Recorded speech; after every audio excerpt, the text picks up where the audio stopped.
Hi everyone out there in YouTube land. I'm now in the office.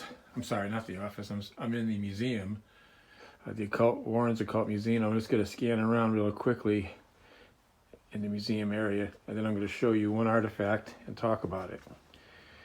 This is a quick view of the museum right here, ladies and gentlemen. Some of the items from the Warren's Occult Museum, which at one point in the future I'll do an entire video of all the items in the Occult Museum. But today I want to focus on one item, and here it is, the Satanic idol found in Sandy Hook. This idol was found in the woods of Sandy Hook, Connecticut, back in 1991, by a young deer hunter who was about 22 years old, and he was hunting in the woods with a bow and arrow, looking for deer. Now, I don't advocate doing that. Ed didn't hunt, I don't hunt, and my father didn't hunt. My father was in World War II, and Ed was in World War II, and they never hunted. They didn't like to kill things unnecessarily, and neither do I. And I'm not going to judge anybody for that, but anyway, he's out in the woods with his bow and arrow trying to find deer, and he gets out of his car on the road. He walks into the woods, and pretty soon he found himself lost. He did not know where he was, and as he's walking along a pathway, he stumbles upon this horrific looking object. If you look at it, it's ugly. It's about 6 feet 2, 6 feet 3 inches tall. What is it made out of? I'm not sure for positively, but I believe it's a ceramic type. When I did touch it at one time, which Ed admonished me for. It's kind of not paper mache, but more like a porcelain, like a china. And if this thing tipped over and fell, it would fall into a million pieces. But back to the story. He stumbles upon this on a grotto of rocks, on a round grotto of rocks, and this is set atop of it. The young deer hunter immediately knew something was amiss. He said to himself, "This isn't right, this ugly item in the woods." He sat there for a moment, stunned, scared. He said all he could think of is getting the heck out of there. What did he do? He stood up, walked away, fast, very fast. And as he's walking down this pathway in the summer, 91, maybe 1991, not knowing where he was going, not knowing where his car was, but his heart was pounding. All of a sudden, out of nowhere, ladies and gentlemen, he is encountered by an older man, about 70 years old, wearing completely black outfit from head to toe, and he had snow white hair and snow white beard, shortly cropped, walking step for step with this young man. And when I say step for step, I mean almost like a military march, step for step. And the funny part this young man relayed to us was that the elderly man did not even look over at him, just kept walking step for step on his right side. And he said to himself, "I'm very scared, I got to do something." And he said for a moment, he felt like pulling an arrow out of his quiver and stabbing this guy in the heart because he was so frightened. But he didn't do that. Instead, he just was able to get the courage up to say to the man, "How do I get out of here?"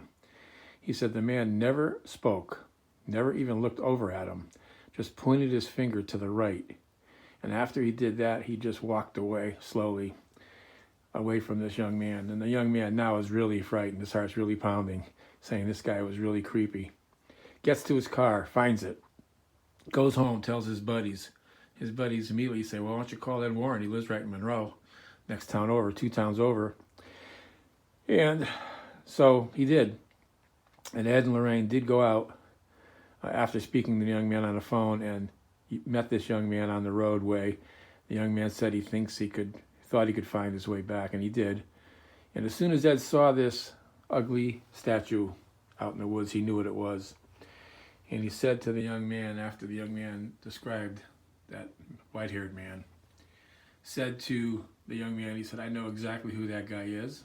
I know exactly what this is. That young man, that man was a satanic priest in a satanic cult.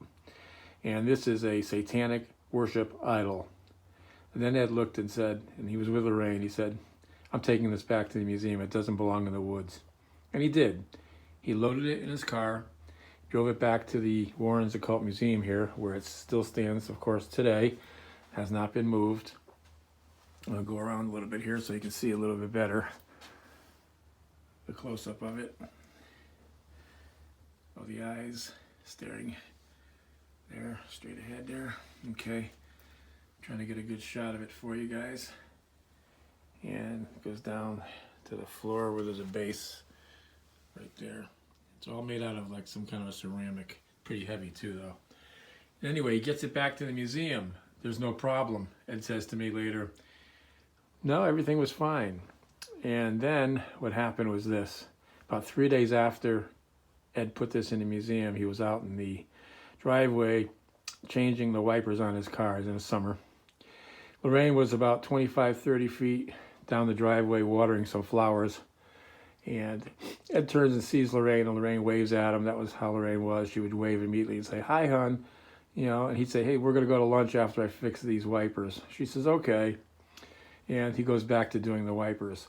Just coincidentally, he just happened to look back again. He's just looked back towards Lorraine. She's no longer there where she was watering the flowers. Now she's, as he said, about 25, 30 feet farther down the driveway, on the ground in a fetal position, semi-conscious. Ed drops what he's doing. He runs to Lorraine. He's screaming at her, "What's the matter, Lorraine? What happened?" And he's shaking her, and she's not waking up.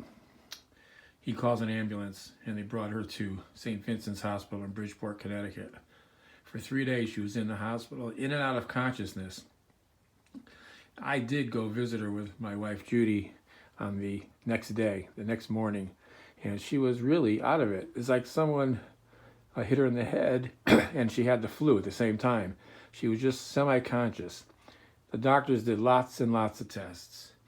And on the third day, amazingly, she just snapped right out of it. She wasn't in any more danger, and she was very coherent, and they released her from the hospital. And later on, I think it was about 2 or 3 days even after she got home, I visited Ed. We walked into the museum, and we looked at this object again, this idol. And I said to Ed, "Ed, what did the doctors finally decide was wrong with Lorraine?" And he looked at me and he says, "You know, the doctors never, ever told me what was wrong with my wife." He said, "But they didn't have to tell me. I know what was wrong." And I said, "What do you mean you know what was wrong, Ed?" He said, "I know what was wrong. It was that guy, that high priest in that satanic cult that did it." And then he told me the man's name. And he said to me, I hate to even say his name. I'm just going to tell you his name once and I'll never say it again. Because every time I say his name, something bad happens. And I guess this priest was pretty powerful, according to Ed. Ed told me that this man, this high priest, did this to Lorraine as a warning to Ed Warren.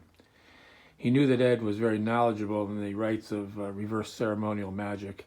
He knew Ed could handle him. But as a warning, though, to Ed, he did that to Lorraine. And that is the story, ladies and gentlemen, of this ugly, creepy idol that's in this museum that we don't like to ever really touch.